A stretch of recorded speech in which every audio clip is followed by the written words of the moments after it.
I have been the head groundskeeper at Calder House for 14 years. I want to say that first because it establishes what I was doing that afternoon and why I was in the position to see it. I was trimming the southeast garden walk, the boxwood line that runs parallel to the main visitor approach path. It is work that requires attention to the boxwood and not much attention to what is happening on the visitor path 30 feet away, which is why I was not immediately aware of the situation until I heard the voice.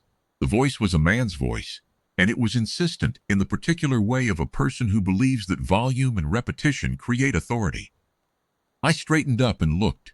A woman was standing at the southeast corner of the formal garden walk near the visitor path junction, 50s, practical coat, a lanyard from the administrative trust. She worked in the estate's management office. I had seen her at the Tuesday coordination meetings, though I couldn't tell you her name. She was standing very still, which I recognized from 14 years of working at Calder House as the stance of someone who would very much like to move but has something in front of them that prevents it. The something was a man I did not recognize, tall, casual summer jacket, a camera bag, and the posture of someone who believes that his having arrived at a place entitles him to be there. He was speaking to her. He wanted access to the formal garden from the southeast corner for what he described as just a quick series of shots. She was explaining, for what I gathered was not the first time, that the formal garden was closed for the afternoon for a private scheduled event and access was not available through the southeast junction. He was explaining with escalating elaboration why his particular circumstance warranted an exception. She was doing her job correctly and she was alone, and he was large and insistent, and I noticed she had not moved her feet, but she had stepped her weight slightly back. I put down my shears. Before I could reach them, the guard came. The Calder House ceremonial guard rotation includes 2 posts for the south and southeast approach paths during formal garden open periods, and one of those posts is the garden path terminus near the southeast corner junction. I had seen the guard at that post every Tuesday for my entire 14 years at Calder House, but I had never seen one move quickly.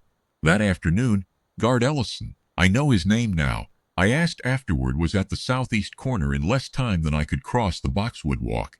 He arrived at a measured pace that was nonetheless immediate in the way that certain trained people move when they are covering ground purposefully. Without alarming anyone, they are supposed to be calming. He positioned himself in the junction between the woman and the man. He said to her, briefly and precisely, "Estates management has been notified that your meeting access route is available through the east service corridor. I can escort you there now if you'd like." He said this to her. He was giving her an exit and a companion and a reason to leave. She said, "Yes, thank you," he said to the man, with the complete absence of effect that experienced guardsmen have cultivated to a kind of art form. The southeast approach to the formal garden is closed for the afternoon and will reopen at 1700. The Visitor Information Center on the west approach can provide guidance on photographic access applications. The man said, "I just need 5 minutes." Guard Ellison looked at him. He did not argue, and he did not repeat himself, and he did not change his position, which was between the man and the woman, and he did not change his expression, which was of someone waiting with total patience for the man to finish his sentence. The man said, "Fine." He left the way he had come. Guard Ellison escorted the estate's management officer to the east service corridor, and I watched him stop at the service gate, confirm it was unlocked and the path was clear, and watch her go through. He then returned to the southeast junction post, resumed his position, and was absolutely still again within 90 seconds. I stood there with my shears for a while after that. There is something I have always known about the Calder House guard, the posts, without ever quite articulating it. They are stationed where they are for the protection of the space and the people in it. And the ceremony is a visible form of that, but it is not the whole of it. That afternoon, I watched Guard Ellison do something that I did not expect to see because I had never thought to look for it. He did his job for someone who was not a dignitary and was not part of a formal occasion and was not being served by the ceremony part of his role at all, and he did it immediately and without discussion and without making anyone feel that they were causing difficulty. I found out his name afterward because I wanted to include it in the coordination meeting notes. I mentioned what I had seen to the site supervisor. She said, "That is the post. He is the post. I have thought about that description quite often since. He is the post." It seemed to me to say everything.